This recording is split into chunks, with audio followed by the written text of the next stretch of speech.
seorang pengemudi bus sekolah mulai memperhatikan seorang gadis muda yang diam-diam menangis setiap sore dalam rute perjalanannya.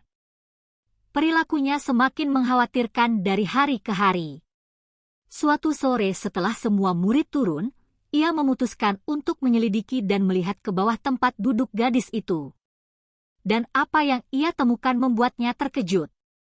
Budi Hartanto menyesuaikan kaca spion tengahnya dengan gerakan cepat yang sudah terbiasa saat bus sekolah bergemuruh melintasi jalanan perumahan Kelurahan Cibubur, Jakarta Timur.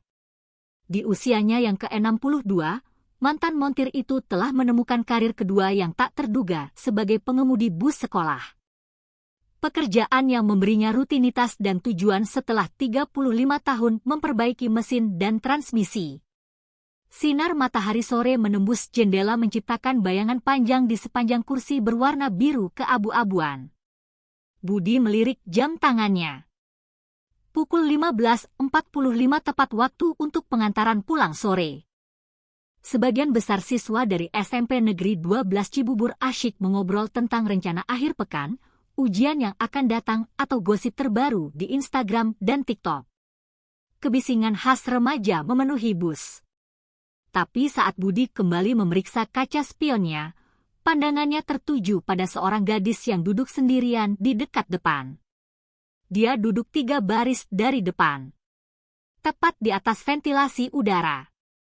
Wajahnya sebagian tertutup rambut coklatnya yang menjuntai. Bahunya membungkuk ke depan dan meskipun dia berusaha menyembunyikannya, Budi bisa melihat tangannya sesekali mengusap air mata.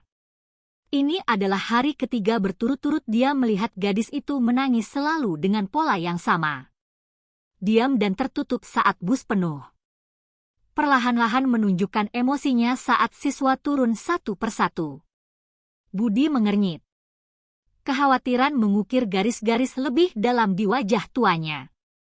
Ia sudah cukup lama mengemudi di rute ini untuk mengenali tanda-tanda anak yang sedang bermasalah. Ia menunduk ke clipboard tempat daftar siswa disimpan dan mengonfirmasi apa yang sudah ia ketahui. Namanya Ayu Prameswari, kelas 9B. Dia baru 2 minggu menjadi murid di SMP Negeri 12 Cibubur. Minggu pertama, Budi mengira sifat pendiamnya hal yang wajar bagi murid baru. Tapi minggu kedua menunjukkan pola yang mengganggu dan hari ini terlihat lebih buruk dari sebelumnya. Jalan kelima sebentar lagi, serunya sambil melambatkan bus untuk berhenti.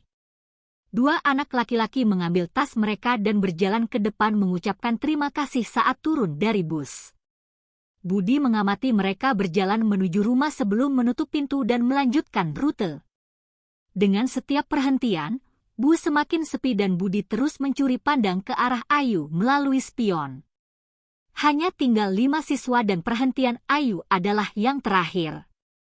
Saat bus semakin kosong, air matanya menjadi semakin terlihat. Pada satu titik, Budi melihat hal aneh. Saat melewati tikungan, Ayu tiba-tiba membungkuk. Tangannya menghilang ke bawah tempat duduk. Budi tak bisa melihat jelas apa yang ia lakukan, tapi tampaknya ia sedang memeriksa ventilasi udara di bawah kursi. Suara logam berdenting terdengar dari arah belakang. Semuanya baik-baik saja di sana, seru Budi. Khawatir. Kepala Ayu terangkat kaget, matanya membelalak. Iya, jawabnya cepat. Suaranya nyaris tak terdengar. Maaf, tisu saya jatuh. Budi mengangguk dan kembali fokus ke jalan. Tapi perasaannya tidak tenang. Menarik napas panjang penuh pertimbangan. Kemarin ia sempat mencoba mengobrol dengan gadis itu, menanyakan tentang pelajaran dan bagaimana ia menyesuaikan diri di sekolah. Tapi ia hanya menjawab sepatah kata sebelum kembali diam. Setelah semua siswa turun, Budi akhirnya tiba di perhentian Ayu. Sebuah rumah 2 lantai sederhana dengan cat biru yang mulai pudar di ujung jalan melati. Saat ia menghentikan bus, Budi membuat keputusan. Ia tak bisa terus mengabaikan apa yang ia lihat setiap hari. Perhentian terakhir, katanya sambil membuka pintu. Ayu mengambil tas ransel merah mudanya dan berdiri dengan gerakan lambat. Saat ia melewati Budi, ia memperhatikan matanya yang sembab dan lingkaran hitam di bawahnya. "Selamat sore, Ayu," ucap Budi dengan senyum lembut. Ayu hanya mengangguk tanpa menatap dan turun dari bus. Tapi saat itu yang mengejutkannya, Budi mengikutinya turun ke trotoar. "Kenapa kamu mengikuti saya?" tanya gadis itu. Suaranya mengandung nada cemas. Tanyanya terdengar cemas. Budi Hartanto mengangkat kedua tangannya dengan isyarat menenangkan. "Saya hanya tidak bisa tidak memperhatikan bahwa kamu terlihat sedih di dalam bus sekolah belakangan ini," katanya pelan. "Sudah beberapa kali terjadi. Saya hanya ingin memastikan pada orang tuamu bahwa semuanya baik-baik saja." Rasa takut melintas di wajah Ayu Prameswari. Meskipun ia cepat-cepat mencoba menyembunyikannya. "Tidak perlu seperti itu," desaknya. Suaranya sedikit meninggi. "Bukan hal besar kok, sekolah saja yang berat. Saya cuma rindu teman-teman di sekolah lama." Budi memperhatikan wajahnya, ragu. Pengalaman puluhan tahun dalam hidupnya mengatakan ada sesuatu yang disembunyikan. Tapi ia tak ingin menakutinya dengan mendesak terlalu jauh. "Saya mengerti," katanya lembut. Tapi kadang lebih baik jika pintu depan rumah tiba-tiba terbuka memotong kalimatnya.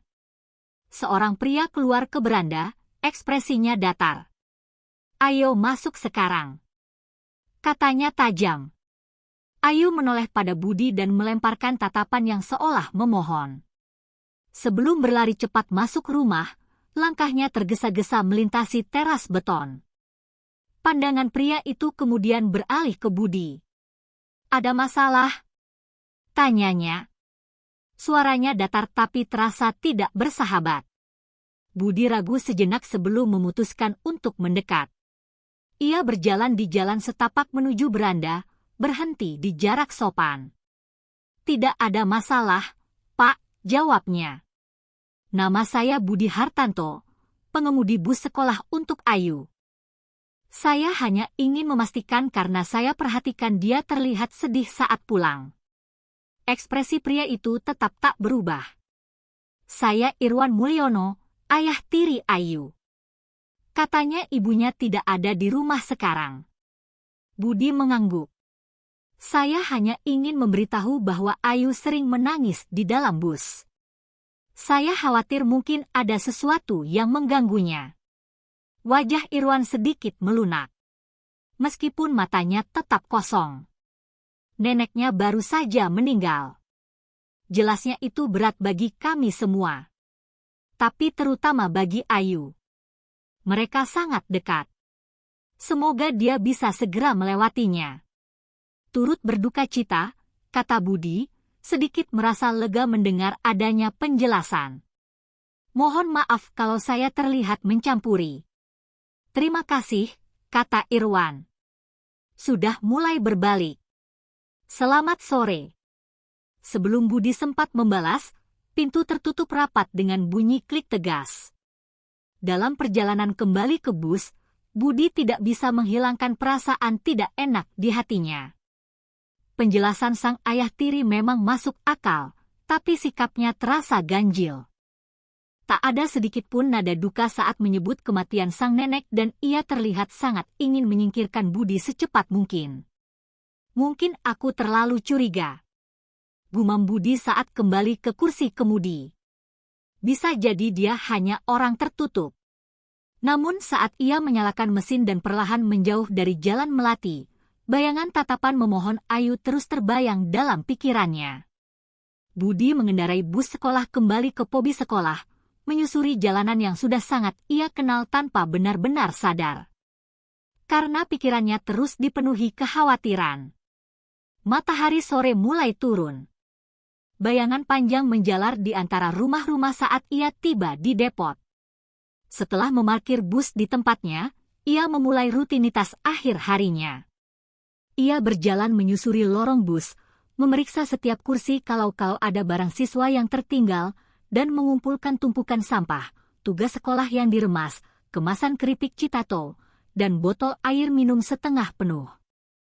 Ia memasukkan semuanya ke dalam kantong sampah yang selalu ia bawa. Bergerak metodis dari belakang ke depan. Saat ia sampai di bagian depan, langkahnya terhenti. Inilah tempat Ayu selalu duduk di atas ventilasi udara. Ia teringat suara denting logam yang tadi terdengar dan alasan gadis itu tentang tisu yang jatuh. Tapi kini ia menyadari ia tidak melihat Ayu membawa tisu saat turun dari bus. Mungkin ia memasukkannya ke saku, tapi naluri budi mengatakan ada sesuatu yang harus diperiksa. Ia jongkok, lututnya berdecit pelan. Lantai di sekitar kursi itu tampak bersih, tidak ada tisu ataupun benda mencolok. Perhatiannya tertuju pada ventilasi. Ventilasi itu terlihat kokoh, tapi saat dia mati lebih dekat, ada celah kecil antara ventilasi dan dudukan kursi. Mari kita lihat apa ini. Gumamnya pelan menyelipkan jari ke dalam celah sempit itu. Ujung jarinya menyentuh sesuatu yang licin dan asing. Dengan sedikit usaha, Budi berhasil menarik keluar sebuah bungkusan plastik kecil. Saat ia mengangkatnya ke cahaya, napasnya tercekat. Itu adalah sebungkus pil cup berwarna merah muda. Sebagian sudah digunakan. Budi Hartanto membalik kemasan itu di tangannya, memperhatikan obat yang tak dikenalnya. Nama merek tercetak di bagian belakang bersama informasi dosis. Apa ini? Gumamnya. Ia segera mengeluarkan ponselnya dan mencari nama obat tersebut secara online. Matanya membelalak saat membaca hasil pencarian. Itu adalah pil pencegah kehamilan. ILKB. Budi duduk berat di kursi pengemudi, menatap bungkus obat di tangannya. Seorang gadis berusia sekitar 14 atau 15 tahun menyembunyikan pil cup di bawah kursinya di bus sekolah. Jika dikaitkan dengan tangis diam-diamnya dan sikap tertutupnya, semuanya menjadi gambaran yang sangat mengkhawatirkan. Budi memotret kemasan itu beberapa kali dengan ponselnya, mendokumentasikan dengan hati-hati apa yang ia temukan dan di mana ia menemukannya. Lalu ia menyelipkan bungkus obat itu ke dalam tas pinggangnya, merasakan beban tanggung jawab menekan di pundaknya. Ini bukan sesuatu yang bisa ia abaikan. Dengan jari yang sedikit gemetar, Budi mencari informasi kontak kepala sekolah Pak Andika di ponselnya dan melampirkan foto-foto itu ke dalam sebuah pesan. Menemukan ini tersembunyi di bawah kursi di bus saya hari ini, milik seorang siswa. Mohon arahan langkah selanjutnya. Setelah mengirim pesan itu, Budi menunggu sejenak, tapi tak ada respons langsung. Rasa cemasnya semakin tumbuh. Ia akhirnya memutuskan untuk menelepon langsung. Setelah 3 dering terdengar suara tergesa di ujung sana. Ini kepala sekolah Pak Andika. Selamat sore, Pak. Ini Budi Hartanto, sopir rute 14, ucap Budi. Terdengar desahan berat dari seberang. Pak Budi, saya sedang rapat dengan Dewan Pendidikan Sekolah. Ini penting sekali. Saya rasa iya, Pak. Saya baru saja mengirim beberapa foto. Saya belum sempat mengecek pesan saya. Potong Pak Andika. Nadanya terdengar kesal. Memangnya sepenting apa sampai tidak bisa menunggu selesai rapat? Budi ragu tak yakin seberapa banyak yang harus ia ungkap lewat telepon. Saya menemukan sesuatu yang sangat mengkhawatirkan di dalam bus milik salah satu siswa Bapak. Saya rasa Bapak perlu melihatnya secepatnya. Saya akan lihat nanti setelah rapat. Jawab Pak Andika dengan nada jelas ingin mengakhiri pembicaraan. Saya tidak suka diganggu kecuali ini benar-benar darurat. Sambungan pun diputus secara tiba-tiba. Meninggalkan Budi menatap ponselnya dengan kesal. Ia sebenarnya berharap lebih banyak rasa tanggap dari kepala sekolah, terutama melihat apa yang ia temukan. Sepertinya aku harus mengurus ini sendiri untuk sementara, gumamnya sambil menyimpan ponselnya dan mengambil barang-barangnya. Ia mengembalikan kunci bus di kantor Pobi sekolah, mencatat jam pulangnya, lalu berjalan menuju tempat parkir di mana mobil lamanya Buick biru menunggunya. Catnya sudah memudar dan suara mesinnya bergetar. Tapi mobil itu sudah menemaninya 15 tahun dan masih cukup bisa diandalkan. Saat ia keluar dari area depot, pikirannya dipenuhi kebimbangan. Ia tahu rute pulangnya akan melewati rumah Ayu. Bagian dari dirinya merasa harus kembali ke sana, menunjukkan pada Irwan Mulyono apa yang telah ia temukan dan memastikan bahwa gadis itu aman. Tapi kenangan akan sikap dingin sang ayah tiri membuatnya ragu. Mungkin dia bahkan tidak tahu, kata Budi pada dirinya sendiri saat menyetir. Bisa jadi Ayu mengonsumsi ini secara diam-diam. Ia melewati belokan menuju jalan melati tempat rumah Ayu berada, tapi kemudian mobilnya melambat. Hati nuraninya menjerit. Setelah ragu sejenak, ia memutar balik di perempatan berikutnya dan kembali ke rumah itu. Saat mobilnya berhenti di depan rumah sederhana bercat biru itu, Budi menarik napas dalam-dalam untuk menenangkan dirinya. Ia tidak menantikan pertemuan lagi dengan Irwan, tapi kekhawatirannya terhadap Ayu jauh lebih besar daripada ketidaknyamanannya. Ia berjalan ke depan pintu dan mengetuk dengan tegas. Tidak ada jawaban. Ia menunggu sejenak lalu mengetuk lagi. Kali ini lebih keras tetap sunyi. Budi mengintip melalui jendela depan. Rumah itu gelap. Tak ada tanda-tanda kehidupan. Padahal belum 1 jam sejak ia menurunkan Ayu di sana. Ia kembali ke mobil dan menarik keluar daftar kontak darurat yang ia simpan untuk seluruh siswa rutenya. Ia menemukan informasi kontak Ayu dan melihat nomor yang terdaftar atas nama Irwan Mulyono. Ia menelepon tapi setelah beberapa dering masuk ke pesan suara. Aneh, gumamnya menutup telepon tanpa meninggalkan pesan. Mereka kemana begitu cepat? Dengan desahan pelan ia kembali menyalakan mobil dan melanjutkan perjalanan pulang. Melakukan apa yang bisa ia lakukan untuk saat ini. Mungkin nanti kepala sekolah Pak Andika akan menelepon balik atau ia bisa mencoba menghubungi keluarga Ayu Prameswari lagi nanti. Budi Hartanto baru menyetir beberapa kilometer ketika ia melihat sosok yang dikenalnya keluar dari apotek Mandiri di Jalan Kenanga. Itu adalah Ayu berjalan sendirian. Ia tampak sangat pucat dan murung. Satu tangannya memeluk perutnya seolah sedang menahan sakit. Tanpa pikir panjang, Budi menepi dan keluar dari mobilnya. Ayo, panggilnya pelan, berusaha agar gadis itu tidak terkejut. Gadis itu menoleh, ekspresi terkejut dan kelelahan melintas di wajahnya saat mengenali Budi. Ia berhenti berjalan tapi tetap menjaga jarak. Kamu baik-baik saja, tanya Budi. Memperhatikan wajahnya yang pucat pasi. Kamu kelihatan kesakitan? Saya baik-baik saja, jawab Ayu datar. Meskipun posturnya berkata sebaliknya, Budi melirik ke sekeliling. Di mana ayah tirimu? Dia yang menurunkanmu di sini. Itu bukan urusan bapak, jawabnya. Suaranya mulai mengeras. Bapak mau apa dari saya? Budi mengangkat tangannya dengan isyarat netral, tidak mengancam. Saya hanya khawatir dengan kamu. Itu saja. Saya sudah bertahun-tahun mengemudi bus sekolah dan saya tahu kapan seorang siswa sedang mengalami kesulitan. Ayu terlihat tidak nyaman, memeluk perutnya lebih erat. Saya bilang saya baik-baik saja. Tolong tinggalkan saya. Sebelum Budi sempat menjawab, sepasang suami istri parubaya yang sedang lewat memperlambat langkah mereka menatap bergantian antara Budi dan Ayu dengan curiga. Semuanya baik-baik saja di sini, tanya si pria mengarahkan pertanyaan ke Ayu. Gadis itu ragu sejenak lalu menjawab pelan. Dia menakutkan saya. Pasangan itu langsung berdiri di antara mereka. Tubuh mereka melindungi Ayu. Pak, sebaiknya Anda pergi, kata sang wanita dengan tegas. Wajah Budi memerah karena malu dan frustrasi.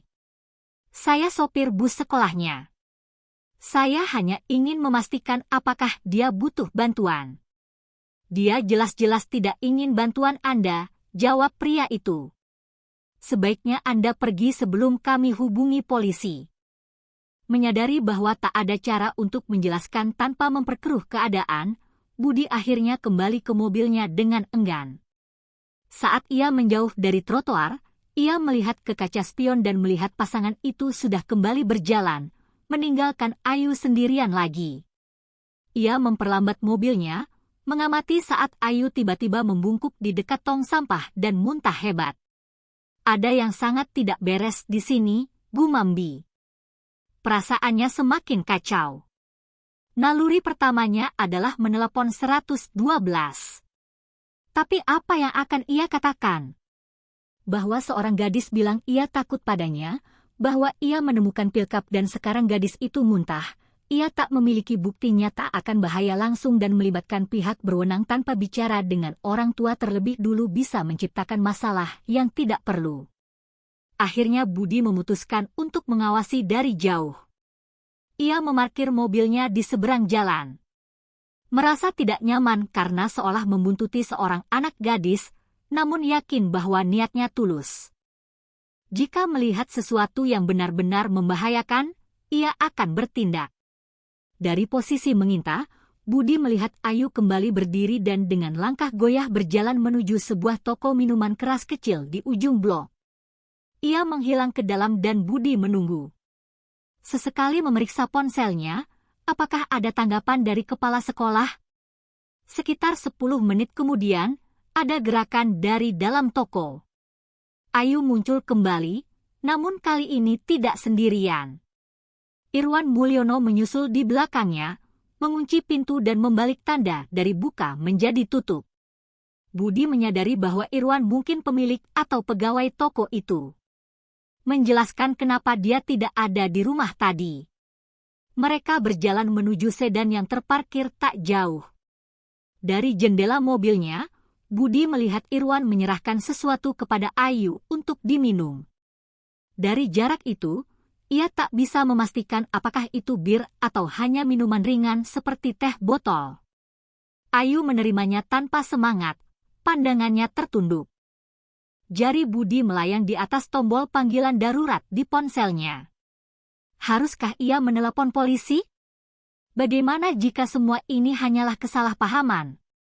Tapi bagaimana jika tidak? Dan Ayu benar-benar dalam bahaya. Saat ia bergumul dengan pikirannya, mobil Irwan mulai menjauh dari tepi jalan.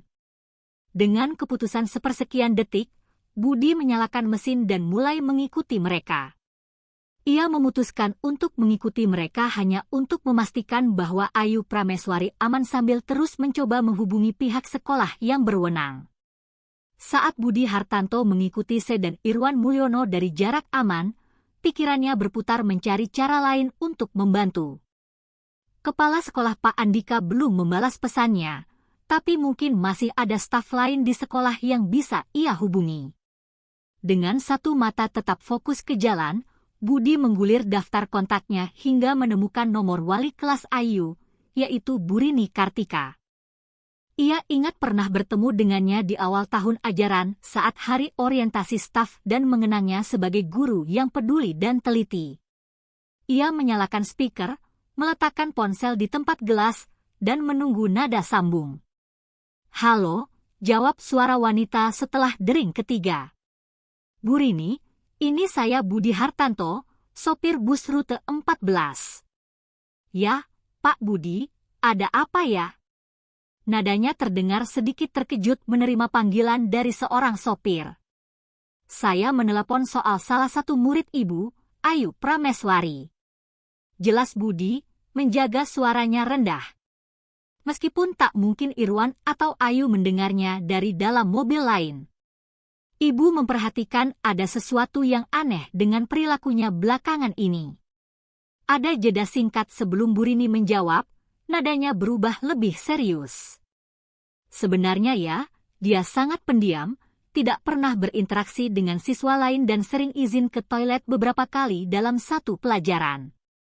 Budi mengangguk, sepotong teka-teki lain masuk pada tempatnya. "Ada lagi?" tanyanya. "Hari ini dia terlihat sangat tidak sehat," lanjut Bu Rini. "Saya menyuruhnya ke klinik sekolah, tapi rupanya dia malah pergi ke ruang teater sekolah dan tertidur di sana.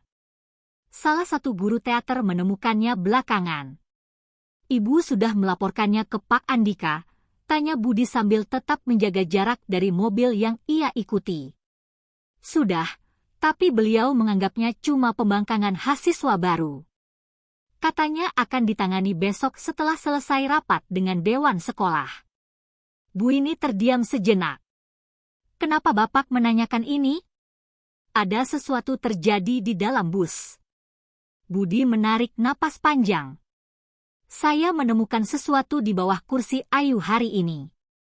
Ia menepikan mobil sebentar untuk mengirimkan foto pilkap yang sama seperti yang ia kirim ke kepala sekolah.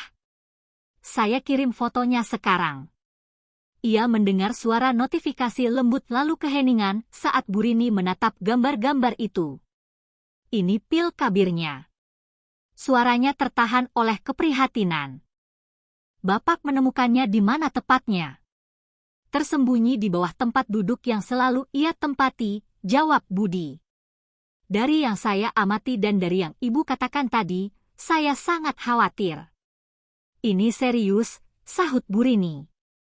"Orang tuanya harus tahu sesegera mungkin." "Saya sudah berusaha menghubungi mereka." Jelas Budi menceritakan kunjungannya ke rumah Ayu dan bagaimana sekarang ia sedang mengikuti mobil sang ayah tiri. "Saya mempertimbangkan untuk menelepon polisi, tapi saya belum yakin itu langkah yang tepat." "Tolong jangan dulu, Pak," pinta Bu Rini. "Pak Andika pasti marah besar kalau kita melibatkan aparat tanpa izinnya. Kita coba tangani secara internal dulu. Saya akan cari kontak ibunya di sistem." Saat itu, Budi menyadari bahwa mobil Irwan kini bergerak ke arah pinggiran kota menjauhi area perumahan. "Mereka menuju pinggiran kota sekarang," lapornya. "Saya akan tetap ikuti mereka dan pastikan Ayu aman." "Hati-hati, Pak Budi," kata Bu Rini penuh kekhawatiran. "Tolong beri kabar terus. Saya akan coba hubungi ibunya." Setelah menutup panggilan, Budi kembali fokus menjaga jarak aman sambil mengikuti sedan Irwan yang melaju di jalan raya. Setelah sekitar 45 menit berkendara, mobil itu berbelok ke arah Taman Danau Indah, taman luas di kawasan pedesaan dengan jalur pejalan kaki, area piknik, danau kecil. Waktu menunjukkan hampir pukul 16.30. Dan meskipun taman itu tidak ramai, masih ada beberapa keluarga menikmati cahaya sore yang hangat. Irwan memarkir mobil di dekat pintu masuk. Sementara Budi memilih tempat beberapa baris lebih jauh agar bisa mengamati tanpa menarik perhatian. Ia melihat Irwan dan Ayu keluar dari mobil dan berjalan menuju area piknik. Irwan membawa coler kecil. Sementara Ayu berjalan di belakangnya dengan langkah berat dan sikap tubuh yang jelas menunjukkan keterpaksaan. Budi Hartanto menunggu sampai mereka benar-benar duduk dan mulai membuka bekal sebelum ia perlahan keluar dari mobil dan mengikuti dari kejauhan. Menjaga jarak tapi tetap mengawasi mereka. Perasaan gelisah menggelayuti perutnya tapi ia masih berharap bahwa ini hanyalah piknik keluarga biasa. Namun jika memang begitu, kenapa wajah Ayu Prameswari terlihat sangat sengsara? Budi berjalan melintasi Taman Danau Indah, tetap berada di jalur pejalan kaki dan berusaha tampil seperti pengunjung biasa yang menikmati sinar matahari sore. Ia terus memantau Irwan Mulyono dan Ayu dari sudut matanya, menghindari tatapan langsung agar tak menarik perhatian. Sang ayah tiri membentangkan tikar piknik di atas rumput dan mulai mengeluarkan barang-barang dari dalam coler kecil yang ia bawa. Dari tempat duduk di bangku taman yang tak jauh, Budi memperhatikan saat Irwan membuka sebotol bir lokal untuk dirinya sendiri dan memberikan minuman ringan dalam kaleng kepada Ayu. Budi sedikit lega melihat itu. Setidaknya Irwan tidak memberinya alkohol seperti yang ia khawatirkan sebelumnya. Tapi dari kejauhan, interaksi mereka tetap terasa tidak nyaman. Ayu duduk kaku di tepi tikar, hampir tidak menyentuh minumannya, menunduk tanpa bersuara. Sesekali Irwan melemparkan komentar ringan. Tapi Ayu hanya bereaksi seperlunya tanpa semangat. Pada satu titik, Irwan menyentuh pundak Ayu dengan kedua tangannya seolah bercanda memberikan pijatan. Gadis itu langsung menegang dan dengan spontan mendorong tangan Irwan menjauh. Irwan hanya tertawa, tapi Budi melihat kilatan kemarahan yang cepat terlintas di wajahnya. Mungkin aku terlalu berlebihan, gumam Budi pada dirinya sendiri. Keraguan mulai menyusup. Mungkin Ayu benar-benar sedang berduka karena neneknya meninggal. Seperti yang dikatakan Irwan, mungkin pilkap itu berkaitan dengan hubungan dengan anak laki-laki seumurannya. Mengkhawatirkan, tapi belum tentu berbahaya. Budi hampir saja memutuskan untuk pergi dan membiarkan pihak sekolah menanganinya esok hari. Ketika ia melihat 3 pria parubaya mendekati tempat piknik itu, mereka tampak santai, berpakaian biasa, tapi ada sesuatu dalam cara mereka berjalan dan cara mereka menatap yang membuat Budi langsung siaga. Irwan berdiri untuk menyambut mereka. Menepuk bahu salah satu pria itu sambil tertawa seperti teman lama. Setelah percakapan singkat yang tidak terdengar dari posisi Budi, Irwan memberi isyarat kepada Ayu untuk ikut berdiri. Kini mereka berlima, Irwan, Ayu, dan ketiga pria itu mulai berjalan menjauh dari area piknik menuju sebuah bangunan putih polos di ujung taman yang tampaknya adalah gudang pemeliharaan taman. Perasaan was-was Budi meningkat 10 kali lipat saat ia melihat salah satu dari pria itu mengeluarkan kunci dan membuka pintu gudang. Tak ada alasan yang masuk akal bagi 4 pria dewasa untuk membawa seorang gadis remaja ke dalam bangunan terkunci di bagian taman yang sepi. Dengan tangan gemetar, Budi mengeluarkan ponselnya dan segera menghubungi 112. 112. Ada keadaan darurat? Silakan sebutkan lokasi dan jenis kejadian. Jawab petugas operator dengan cepat. Saya ingin melaporkan situasi mencurigakan yang melibatkan seorang anak di bawah umur, kata Budi. Menjaga suaranya tetap rendah sambil perlahan mendekat ke area gudang. Saya berada di Taman Danau Indah, dekat gudang pemeliharaan sisi timur. Seorang gadis remaja telah dibawa masuk ke dalam gudang terkunci oleh 4 pria dewasa. Saya yakin dia dalam bahaya, Pak. Anda yakin anak itu dalam bahaya? Apakah Anda mengenalnya? Tanya operator. Ya, saya sopir bus sekolahnya. Saya sudah lama memperhatikan perilakunya yang mencurigakan dan saya menemukan dia menyembunyikan pilkap di dalam bus. Sekarang ayah tirinya membawanya ke lokasi terpencil ini dan bertemu dengan pria-pria tersebut. Kata Budi, suaranya makin tergesa. Tolong kirim petugas secepatnya. Ada yang benar-benar tidak beres di sini. Kami mengirim unit sekarang juga ke lokasi Anda, jawab operator meyakinkan. Mereka akan tiba dalam waktu kurang lebih 10 menit. Bisakah Bapak tetap di lokasi dan mengawasi bangunan itu dari jarak aman tanpa mendekat? Ya, saya bisa. Sahut Budi berpindah ke balik sekelompok pepohonan. Dari mana ia bisa mengamati gudang tanpa terlihat jelas?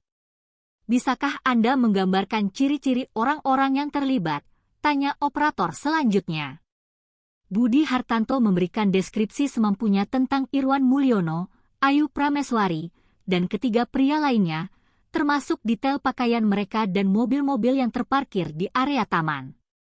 Sambil terus berbicara dengan petugas 112, ia merayap makin dekat ke arah gudang pemeliharaan.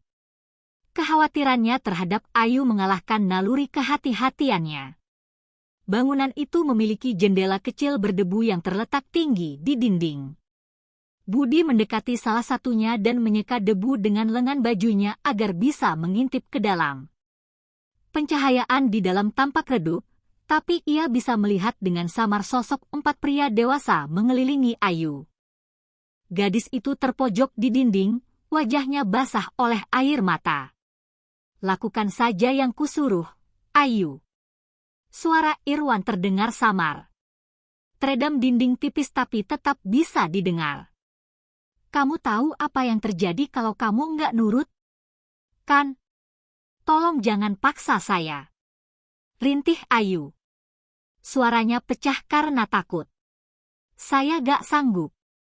Ibumu akan benci kamu karena ini. Desis Irwan. Suaranya kini lebih rendah dan menyeramkan. Begitu dia tahu kamu hamil, dia bakal lebih fokus sama bayi barunya. Dia bakal lupa kamu ada. Darah Budi langsung terasa membeku. Ia langsung melaporkan apa yang didengarnya kepada petugas 112. Suaranya kini penuh kemarahan yang ditahan. Polisi akan tiba dalam 3 menit, Pak, jawab operator. Mohon jangan coba-coba bertindak sendiri. Budi hendak menjawab saat ia merasakan tangan menyentuh bahunya dari belakang. Ia terkejut hampir menjatuhkan ponsel. Dan berbalik cepat, 2 pria berpakaian olahraga berdiri di belakangnya. Pak, lagi ngapain ngintip ke dalam situ? Tanya salah satu dari mereka dengan ekspresi curiga. Budi buru-buru menjelaskan situasinya dengan suara pelan. Ada anak perempuan di dalam. Dia butuh bantuan. Saya sudah menelepon polisi. Mereka sedang menuju ke sini. Kedua pelari itu saling bertukar pandang lalu mengintip melalui jendela yang sama. Wajah mereka langsung berubah tegang saat melihat pemandangan di dalam. Kita enggak bisa cuma nunggu di sini, kata pria yang lebih tinggi. Rahangnya mengeras. Bisa jadi dia sedang disakiti sekarang. Polisi bilang, tunggu dulu, ucap Budi. Tapi kalimatnya terputus karena tiba-tiba suasana di dalam gudang menjadi sunyi. Para pria di dalam tampaknya mendengar sesuatu. Dalam detik yang menegangkan itu, kedua pelari segera membuat keputusan dan melangkah ke pintu. Mengetuk keras-keras. Hei, buka pintunya sekarang, teriak salah satu dari mereka. Kesunyian meregang beberapa detik lalu terdengar samar suara Ayu yang berteriak dari dalam. Tolong, tolong saya. Seolah seirama dengan teriakannya, suara siren polisi mulai meraung di kejauhan semakin mendekat. 2 mobil patroli meluncur masuk ke taman. Lampu darurat menyala dan 4 petugas turun dengan cepat. Senjata terhunus. Polisi. Semua orang di dalam keluar dengan tangan terlihat. Seru salah satu petugas dari balik pintu. Ketika tak ada tanggapan langsung, para petugas saling memberi isyarat singkat sebelum salah satu dari mereka kembali ke mobil dan mengambil alat pembuka pintu darurat. Dengan gerakan terlatih, mereka menjebol pintu gudang, kayu pecah di sekitar kunci, tangan di atas. Berlutut sekarang juga, teriak para petugas sambil memasuki gudang. 3 pria langsung patuh, jatuh berlutut dengan tangan terangkat. Tapi Irwan tetap berdiri dekat Ayu yang masih meringkuk di lantai. Menjauh dari gadis itu, perintah salah satu petugas, senjatanya terarah langsung ke dada Irwan. Wajah Irwan berubah penuh pembangkangan. Ini hanya salah paham, katanya keras, tapi tetap tak bergerak. Peringatan terakhir, kata petugas itu lebih tegas. Menjauh sekarang atau kami akan gunakan kekuatan. Perlahan dan penuh perhitungan, Irwan meraih sebotol alkohol dari rak di dekatnya. Kalian gak ngerti? Gumamnya.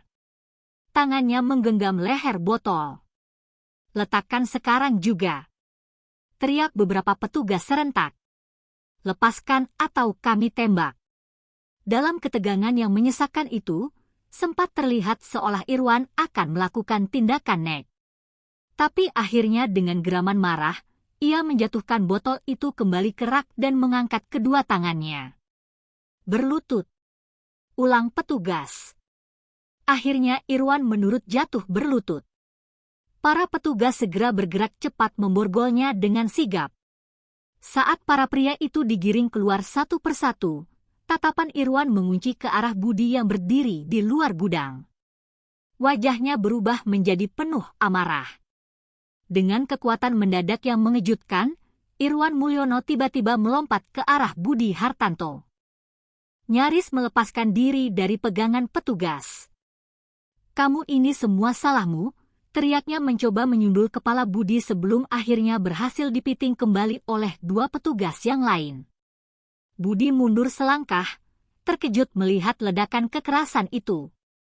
Ia hanya bisa menyaksikan saat Irwan diborgol dan dimasukkan ke dalam mobil patroli, masih melontarkan sumpah serapah melalui kaca jendela. Di dalam gudang, Ayu Prameswari masih meringkuk di lantai. Kedua tangannya memeluk tubuhnya sendiri seolah mencoba melindungi dirinya. Seorang polisi perempuan perlahan mendekatinya, berbicara lembut. Dalam waktu 20 menit setelah penangkapan, taman yang sebelumnya tenang telah berubah menjadi pusat kegiatan resmi. Dua mobil polisi tambahan tiba bersama ambulans dan mobil dari dinas sosial.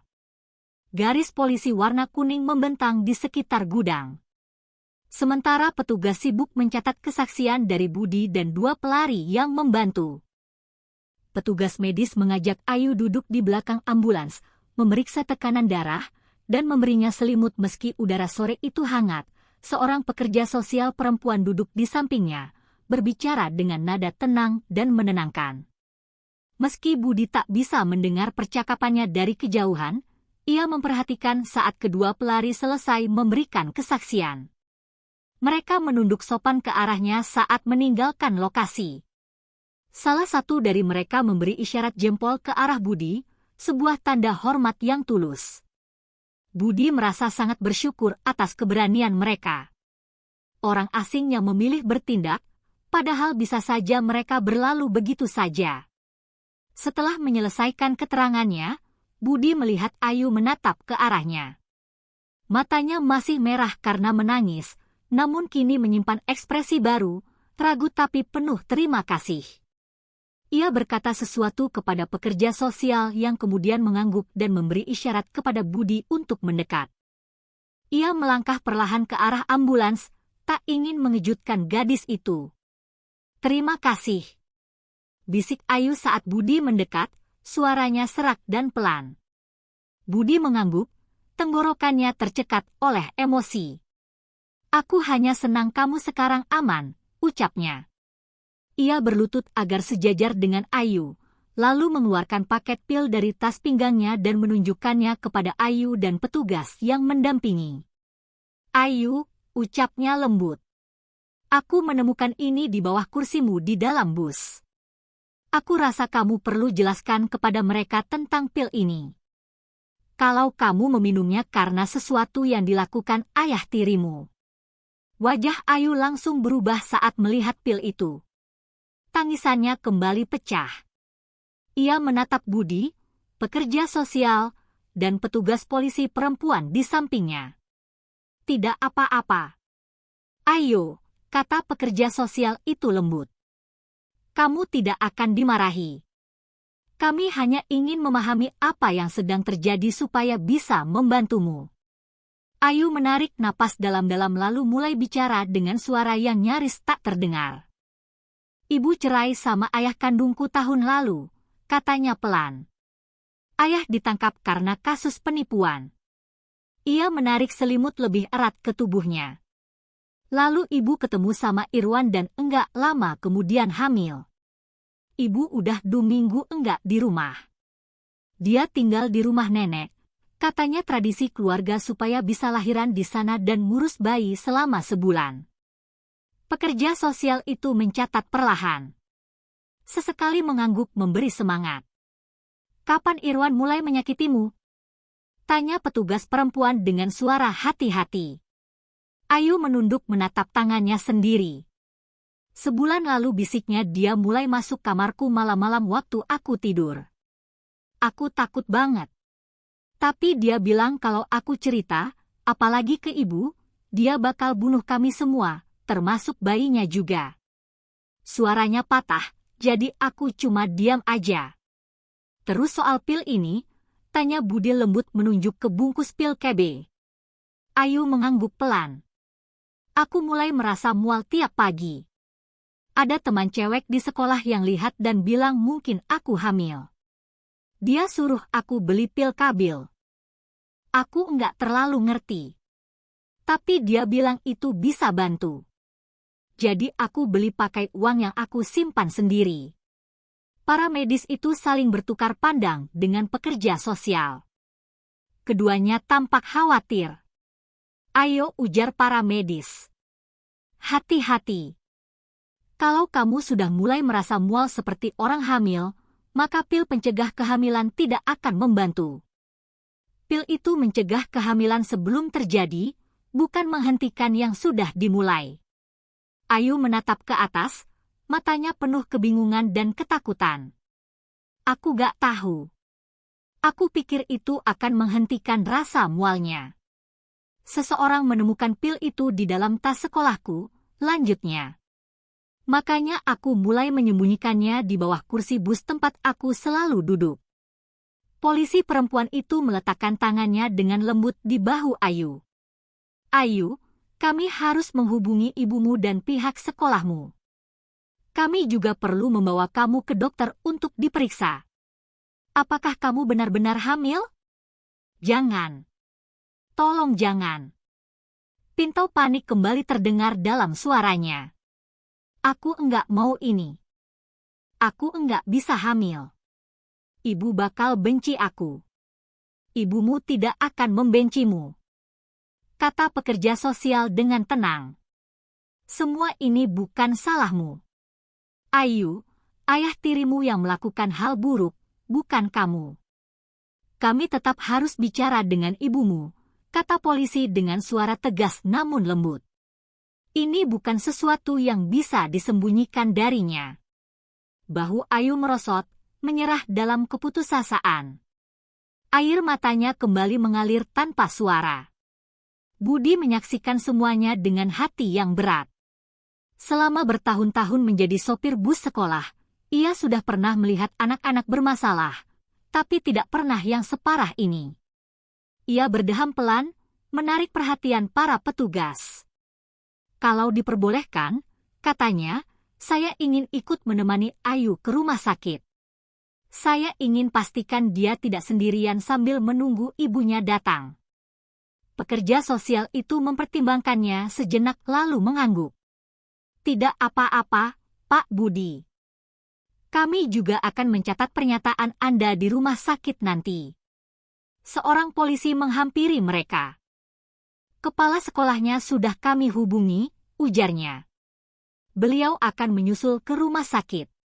Budi mengangguk mengingat pesan yang ia kirimkan sebelumnya tapi belum dijawab. Wali kelasnya Bu Margaret juga tahu soal ini.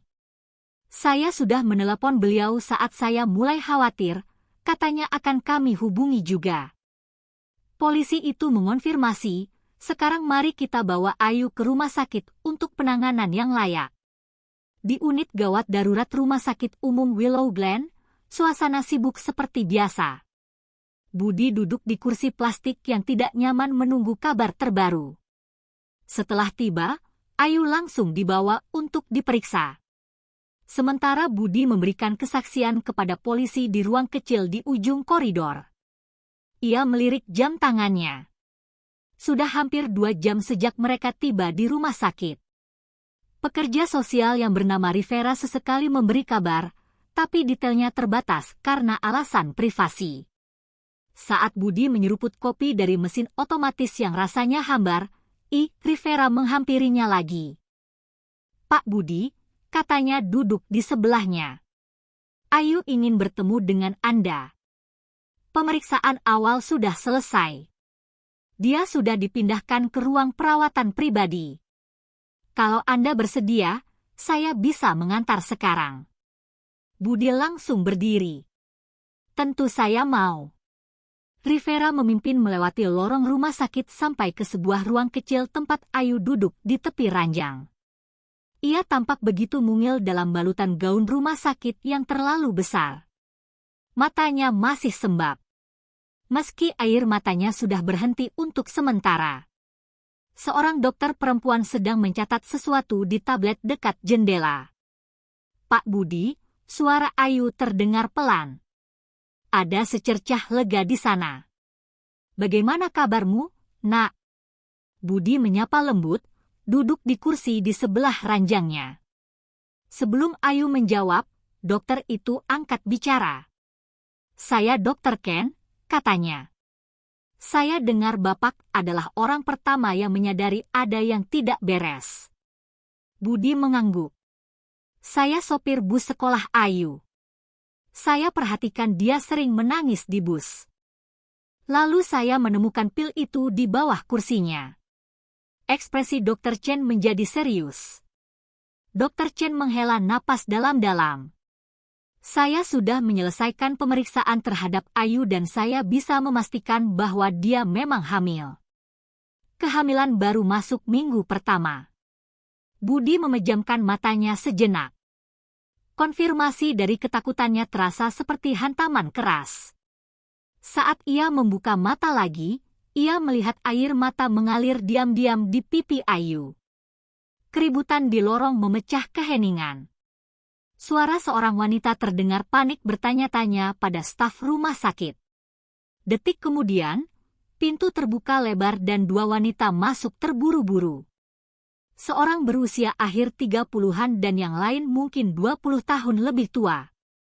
Ayo! Seru wanita yang lebih muda berlari keranjang dan memeluk gadis itu erat-erat. Ya Tuhan, Nak, apa yang terjadi? Polisi menelepon dan bilang. Ia tak sanggup menyelesaikan kalimatnya karena emosi membuncah. Ibu, Ishak Ayu memeluk ibunya erat.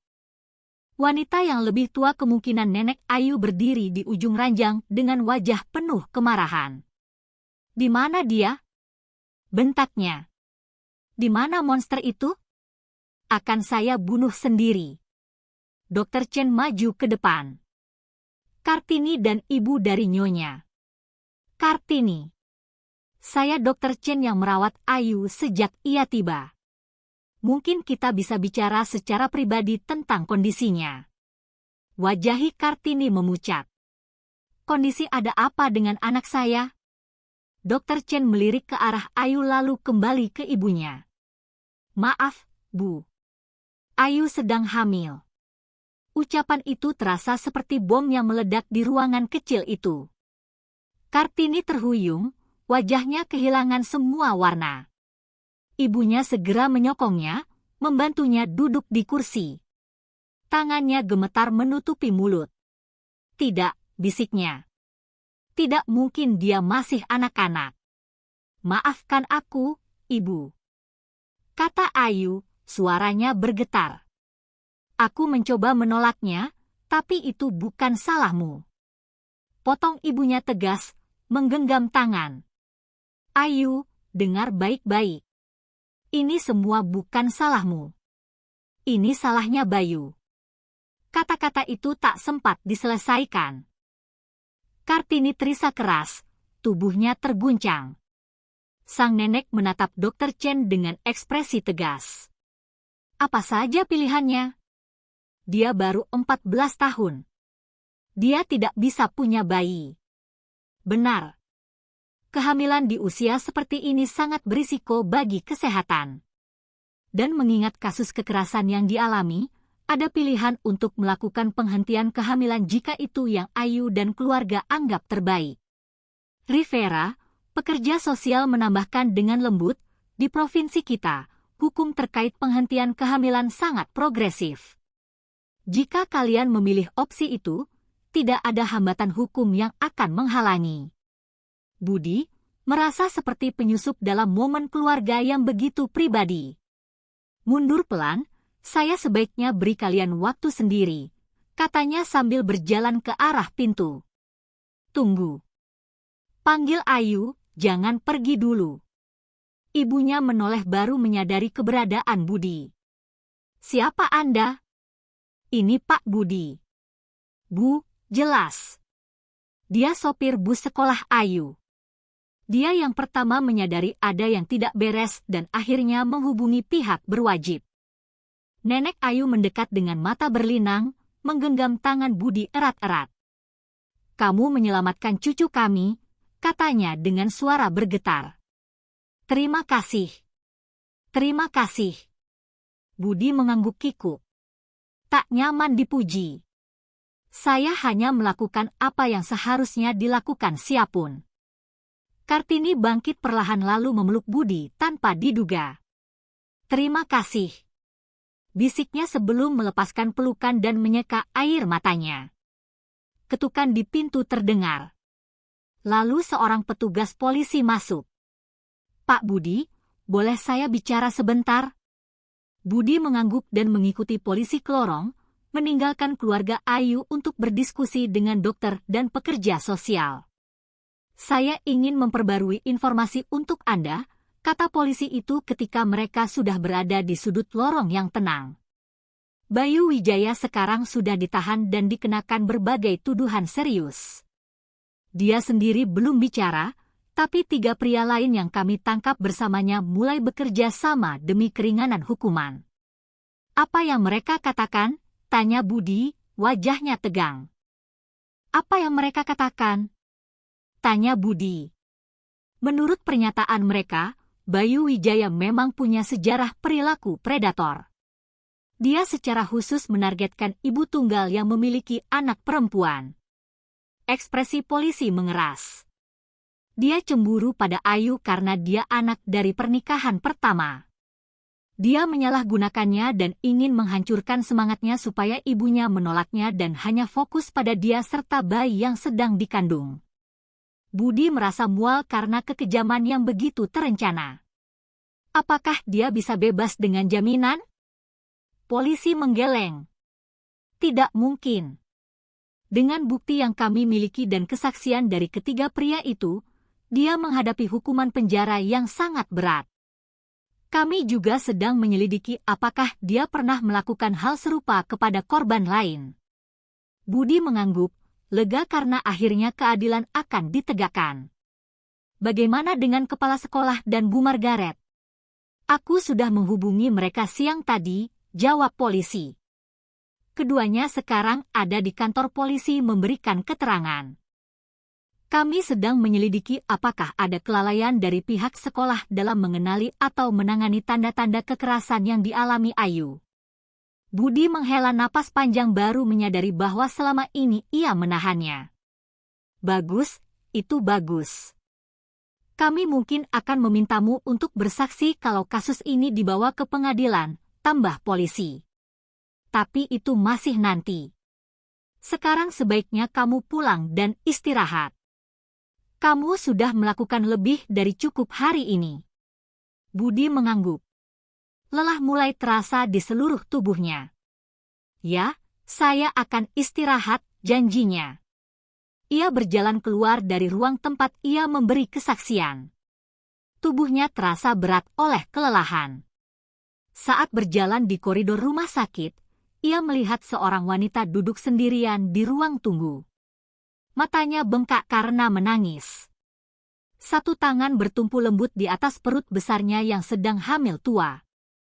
Wanita itu mendongak saat Budi mendekat dan tampak mengenali wajahnya. Ia berdiri perlahan menyodorkan tangan. Pak Budi, saya Laura Kartini, ibunya Ayu. Suaranya lembut tapi tenang.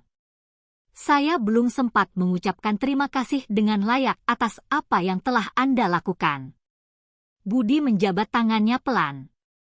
Panggil saya Budi saja. Tidak perlu terima kasih. Bagaimana keadaan Ayu? Laura menunjuk ke bangku kosong di sebelahnya dan Budi duduk. Ia kembali menyandarkan diri ke kursi dengan helaan napas berat. Dokter sudah memastikan dia memang hamil. Baru minggu pertama, ucapnya dengan suara bergetar. Mereka sudah menjelaskan semua pilihan yang tersedia. Ia menggenggam tangannya di pangkuan. Situasinya benar-benar mustahil. Anak saya mengandung anak dari suami saya. Sementara saya sendiri sedang hamil 8 bulan juga anak dari orang yang sama. Budi tetap diam. Ia tahu tidak ada kata-kata yang bisa meringankan beban seperti itu. Aku tidak pernah mencurigainya. Lanjut Laura nyaris berbisik. Kupikir meninggalkan dia dengan Bayu. Sementara aku ke rumah ibuku untuk menyiapkan kelahiran adalah keputusan yang tepat. Itu tradisi keluarga kami. Ia terdiam menggelengkan kepala. Bagaimana aku bisa begitu buta? Kau tidak bisa mengetahuinya? Ucap Budi pelan. Lelaki seperti Bayu itu manipulatif. Mereka tahu bagaimana menyembunyikan jati diri sebenarnya. Laura mengangguk pelan. Walau tampaknya belum sepenuhnya percaya. Ia mulai berdiri menopang tubuhnya dengan tangan pada sandaran kursi. Aku harus kembali ke Ayu. Masih banyak hal yang harus kami bicarakan tentang langkah selanjutnya. Saat Laura berdiri, seorang wanita tua muncul dari lorong. Wajahnya tampak lelah.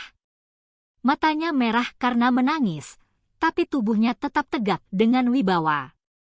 Laura, Ayu menanyakan kamu, ucap wanita itu, lalu menoleh ke Budi. Saya rasa kita belum sempat saling kenal. Saya Ibu Widiawati, nenek dari Ayu. Budi berdiri dan menjabat tangan wanita itu. Senang bertemu dengan Anda, Bu Widiawati. Meski aku berharap itu terjadi dalam keadaan yang lebih baik, tiba-tiba Laura terhuyung, menggenggam perutnya dengan wajah meringis menahan sakit. Laura Widiawati segera meraih lengan putrinya. Ada apa? Aku rasa bayinya akan lahir, ucap Laura dengan gigi terkatup. Budi langsung memanggil bantuan. Dalam hitungan detik, petugas medis berdatangan. Ketuban Laura telah pecah dan kontraksi datang dengan cepat. Dia baru 38 minggu, ujar Widiawati dengan suara bergetar. Seharusnya masih 2 minggu lagi. Stres kemungkinan besar memicu persalinan lebih awal, jelas dokter sambil membantu Laura ke kursi roda. Kita harus membawanya ke ruang bersalin sekarang. Saat mereka mulai mendorongnya menjauh, Laura meraih pergelangan tangan Budi. Tolong, desisnya di sela kontraksi. Tetap bersama Ayu. Jangan biarkan dia sendirian. Budi mengangguk. Aku janji. Widiawati tampak ragu. Matanya berpindah antara anak perempuannya yang dibawa pergi dan arah ke kamar Ayu. Ayu tidak seharusnya sendirian sekarang, tapi Laura juga butuh aku. Pergilah bersama anakmu, ujar Budi menenangkan. Aku akan tetap bersama Ayu sampai kau kembali.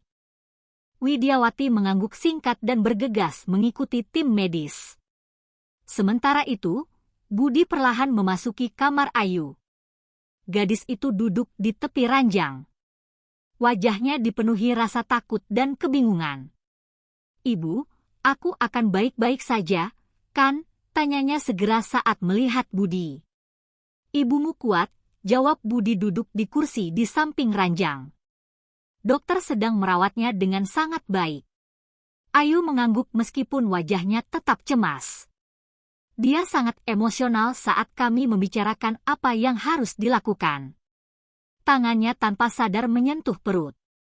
Nenek bilang, aku harus mempertahankan bayi ini, katanya, kami bisa bilang itu anak dari teman sekolahku atau semacamnya. Budi tetap menjaga ekspresinya netral, walau dalam hati merasa tidak nyaman dengan saran itu. Apa kata ibumu? Dia marah sekali. Katanya dia tidak akan membiarkanku mengorbankan hidupku atau membawa kenangan buruk itu seumur hidup. Suara Ayu merendah jadi bisikan. Beberapa saat mereka terdiam, lalu Ayu kembali berbicara. Pelan sekali hingga Budi harus mendekat. Aku dengar nenek bicara dengan suster. Dia bilang, bayi baru akan segera lahir dan ibuku tidak akan punya waktu lagi untukku bahwa dia akan lebih mencintai bayi itu dan bukan aku. Dia bilang pada suster, sebaiknya kamu tahu. Budi menoleh padanya lalu memilih kata-kata dengan hati-hati. Ayu, aku ingin kau tahu satu hal penting, ujarnya lembut. Aku punya 5 anak. Masing-masing berbeda. Masing-masing istimewa dengan caranya sendiri. Tapi tidak pernah walau sedetik pun mencintai satu anak mengurangi cintaku pada yang lain. Ayu menatapnya dengan mata terbuka lebar. Cinta tidak bekerja seperti itu. Lanjut Budi. Cinta bukan seperti kue yang semakin kecil bagi tiap orang saat ada tambahan. Cinta itu seperti ia mencari perumpamaan seperti lilin menyalakan lilin lain. Api lilin pertama tidak berkurang, justru makin banyak cahaya. Kamu benar-benar percaya begitu? Tanya Ayu dengan suara kecil.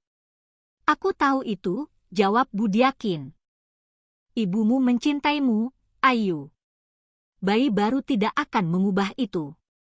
Dan apapun keputusanmu nanti tentang kondisimu, itu pun tidak akan mengubah cintanya padamu. Ayu terdiam lama merenungi kata-katanya. Akhirnya ia menatapnya dengan senyum tipis.